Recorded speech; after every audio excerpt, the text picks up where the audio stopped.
Oke, kembali lagi di Optimax Tutorial. Pada video kali ini kita akan coba melakukan simulasi kapasitor sederhana saja ya dengan ANSYS Maxwell. Ya. Jadi di sini nanti kasusnya adalah jadi teman-teman di sini punya satu buah kapasitor. Nah, di sini kita ingin menghitung kapasitansinya seberapa ya. Kapasitansinya seberapa, kemudian juga kita ingin menghitung juga electric field yang dihasilkan di antara kedua buah plat ini. Oke, jadi sebelum kita masuk ke simulasinya, kita ingin menyelami dulu fisika di balik kapasitor itu seperti apa sih. Jadi kalau misalkan di sini kan ada suatu formula ya, kalau misalkan charge ya, electric charge itu sama dengan kapasitansi dikali voltage gitu. Nah, artinya berarti definisi dari kapasitansi itu adalah berarti charge-nya dibanding voltage-nya ya, dibanding voltage-nya. Misalkan di sini kita punya dua buah plat, kemudian dua buah plat ini dia memiliki voltage, perbedaan voltage ya. Misalkan di sini bagian kiri 1 volt, kemudian yang di sini misalkan 0 volt. Berarti perbedaannya adalah 1 gitu, 1 voltage. Nah, berarti kapasitansi adalah ini kan kalau dalam satuannya berarti coulomb ya, coulomb per voltage gitu, per voltage. Nah, artinya apa? Artinya kapasitansi adalah kemampuan suatu kapasitor ya untuk menyimpan charge ya, electric charge per setiap voltage-nya gitu. Setiap voltage-nya ya kan, dilihat dari definisi seperti ini ya.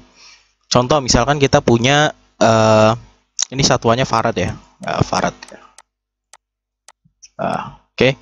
Nah, kita misalkan punya kapasitor yang memiliki kapasitansi misalkan 2 gitu. 2. Ya. Nah, misalnya kita punya kapasitansinya 2 nih ya, di sini ya. Kapasitansinya 2 gitu. Kalau kita punya voltage-nya 1 ya, perbedaan voltage antara di plat kiri sama plat kanan itu 1, berarti dia bisa mampu menyimpan charge, electric charge-nya itu seberapa? Ya sebesar 2 gitu ya. Nah, kalau misalkan kita punya apa namanya, voltasenya itu 5 ya, berarti charge yang bisa ditampung berapa di sini? Electric charge yang bisa ditampung di sini, yang bisa disimpan, berarti 5 dikali 2 gitu, 10 ya. Jadi kapasitansi ini yaitu kemampuan suatu kapasitor untuk menyimpan charge ya, electric charge setiap voltage-nya. Semakin besar kapasitansinya ya, maka akan semakin besar pula kemampuan dia menyimpan charge per setiap voltage-nya gitu. Oke. Nah, sekarang kita ingin melakukan simulasi ini. Tujuan kita adalah menghitung kapasitansinya. Ya, jadi kita punya plat, misalkan punya 2 belah plat ya. Ini plat atas ya, sama yang hitam ini plat bawah gitu ya. Nah, di antara kedua plat ini nanti kita punya yang namanya gap gitu. Gap. Nah, gap ini nanti diisi oleh udara gitu, bagian sini. Nah, kita pengen menghitung kapasitansi nih, kemampuan dia dalam kemampuan dia dalam menyimpan electric charge-nya seperti itu. Oke, kita langsung saja masuk ke softwarenya, ke ANSYS Electronic Desktop ya. BTW, ANSYS sekarang sudah punya modul elektronik, jadi teman-teman bisa langsung ke ANSYS Student gitu, klik di Google terus tinggal searching aja. Kita langsung ke Maxwell ya. Kita masuk ke Maxwell, Maxwell 3D, karena kita simulasinya 3 dimensi. Oke. Nah, kemudian teman-teman bisa langsung masuk ke sini, solution type ya, kita ubah ke elektrostatik karena simulasi ini merupakan simulasi elektrostatik gitu ya. Di sini kita tidak ada current ya, tidak ada current yang mengalir gitu. Jadi kita perlu hitung elektrostatiknya aja gitu. Fenomenanya termasuk fenomena elektrostatik. Oke. Kemudian kalau sudah, teman-teman bisa pertama bisa langsung gambar aja Nah, ini kita pengennya seperti ini. Jadi kita punya 3 buah kubus, ya kan? 3 buah balok. Nah, seperti ini. Ya.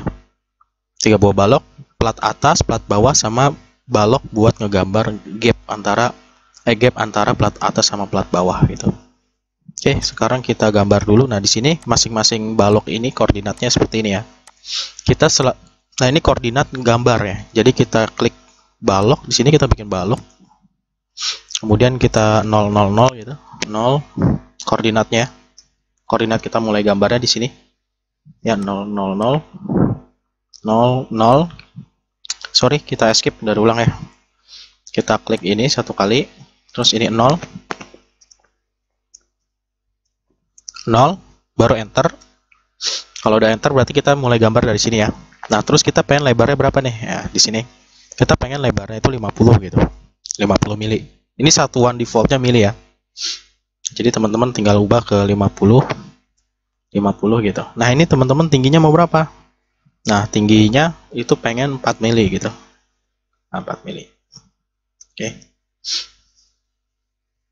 Nah, jadi seperti teman-teman punya plat ya, 50 kali 50 kali 4 mili. Nah, ini namanya plat bawah gitu. Jadi kita klik, kita namain plat bawah. Oke. Nah, sekarang kita pengen dia karena plat ya, jadi materialnya adalah copper ya. Kita pengen copper. Oke. Nah, di sini kalau teman-teman mau lihat materialnya ya. Jadi nanti untuk elektrostatik nanti yang dipakai adalah ini ya. Relative permittivity sama bulk conductivity. Ya. Ini oke. Nah, nanti teman-teman bisa lihat di sini copper bahannya. Oke, sekarang teman-teman tinggal bikin geometri yang lain. Ya, geometri yang lain. Klik ini lagi. Terus 00 berarti naik ke atas 4 ya. Jadi kita mulai gambarnya dari sini gitu. Kalau 000 nanti di titik 0-nya gitu. Nah, terus ini arahin aja ke sini biar gampang. Klik. Terus ke atasnya kan kita pengen 4 nih. Ya, tinggal ubah aja nih di kanan bawah di sini kan. Ini di bawah kanan bawah sini kita ubah 4 gitu. 2, kita 2 ya. Jadi gapnya pengennya 2 gitu.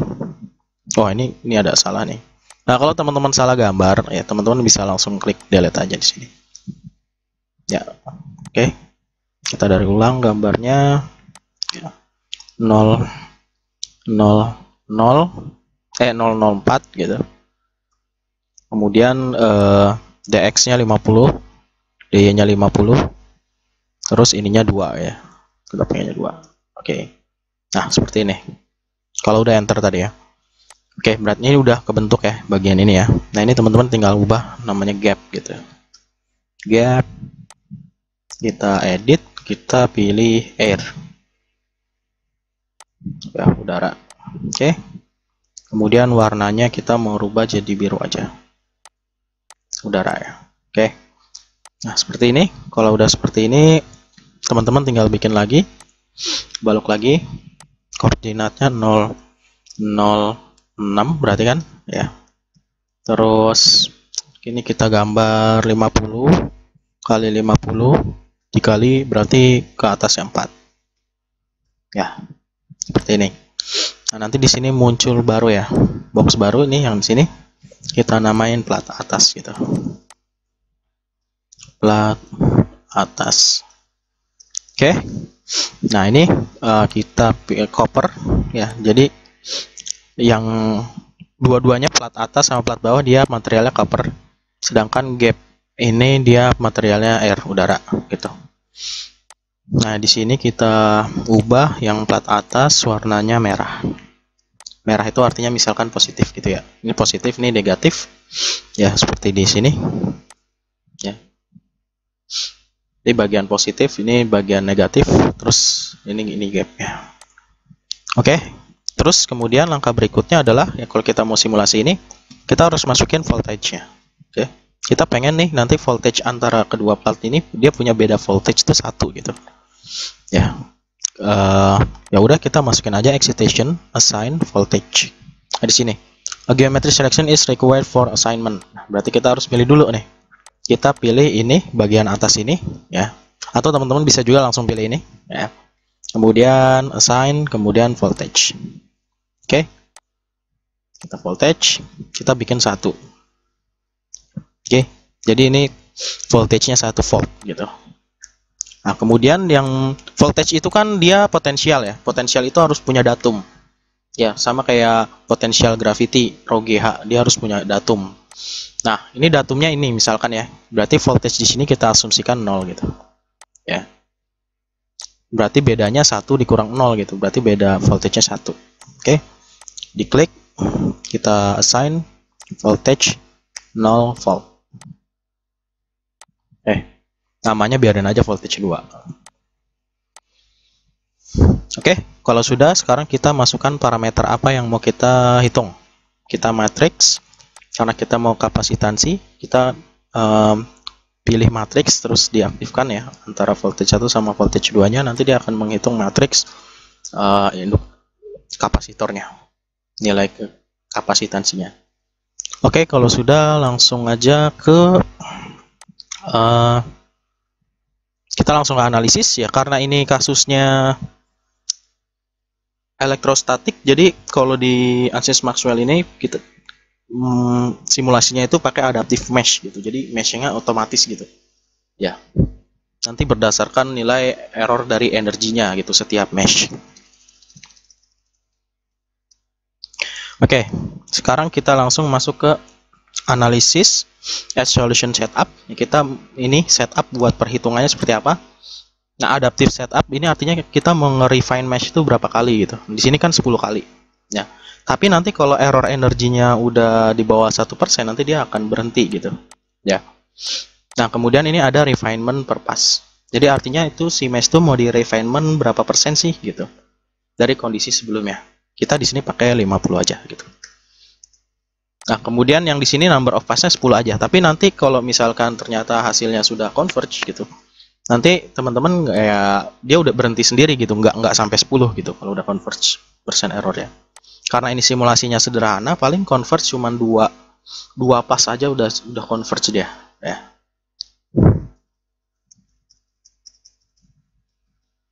Oke. Langsung aja oke.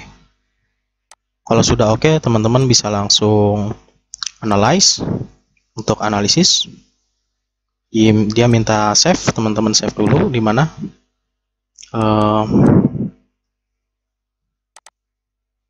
Kita bikin di sini project 2 ya namanya.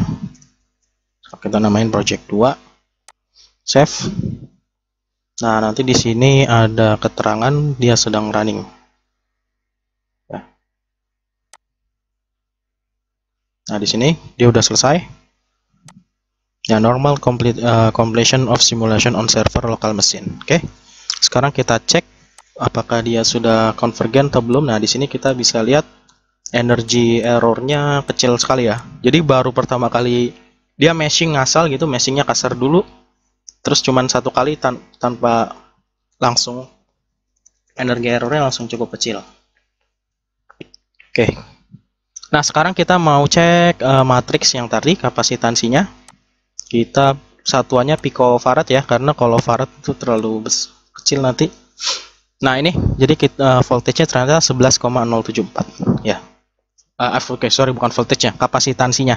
Artinya kemampuan dia dalam menyimpan kapasitor ini untuk menyimpan electric charge ya, setiap voltnya itu ya 11 kolom, 11,074 per setiap voltnya. 11,074 kolom setiap picocoulomb ya per setiap voltage-nya. Oke. Nah, sekarang kita pengen coba bandingkan dengan perhitungan tangan gitu. Nah, kalau yang ada di rumus-rumus ya kan, kita ingin hitung kapasitor kan caranya gampang ya. Tinggal kapasitansi ya. Misalkan kita punya 2 buah plat, itu rumusnya tinggal permittivity-nya dikali rasio antara luas ya, luas area ini ya. Tadi kan kalau kita 50 kali 50 ya. 50 kali 50 luasnya berarti. sama D. D itu jarak antar platnya. Jarak antar platnya tadi kan kita 2 mili kayak gitu. Nah, ini teman-teman tinggal hitung aja berarti ya.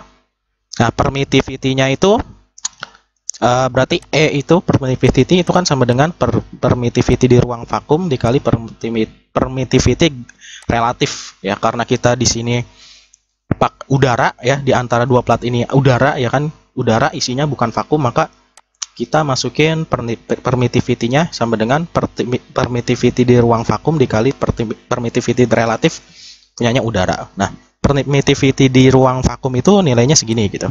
Kemudian permittivity di ruang udara ya, relatif udara itu 1,006. Artinya udara itu 1,06 kalinya ruang vakum gitu permittivity-nya, karena dia relatif. Nah, kemudian tinggal dihitung aja nih ya. Jadi ini dikali, kemudian dikali A ya, dikali luas areanya 50 kali 50 dalam satuan mili ya. Nih, kalau saya ini dirubah ke meter dulu. Nah, terus kemudian jaraknya 2 mili ya, 2m-3 meter. Nah, ini nanti dapat nilai C-nya itu 1,11 m-11 gitu. Farad dalam farad. Kalau dirubah ke picofarad dikali 10 pangkat minus 12 10 pangkat 12 berarti jadi 11,0743. Nah, di sini hasilnya kurang lebih sama. Ya, kurang lebih sama 11,074. Sedangkan di perhitungan ini 11,074 juga ya, mirip banget ya. Oke, ya ini karena simulasinya sederhana, nanti teman-teman bisa coba kapasitor dengan bentuk yang lain, misalkan silinder dan sebagainya. Oke, nah selain itu misalkan kita coba hitung electric field-nya ya. Kita hitung electric field-nya di, oh ya, dia minta ini dulu. Nah, di gap ini ya, di bagian ini. Nanti kan di sini muncul electric field di gap ini. Diklik, terus klik kanan, field, electric field, magnitude-nya berapa? Dan nah, di sini kita dapat bahwa electric field-nya itu dia konstan ya, 500 gitu. Nah, teman-teman bisa juga membandingkan hasil yang dari simulasi dengan hitungan tangan nih.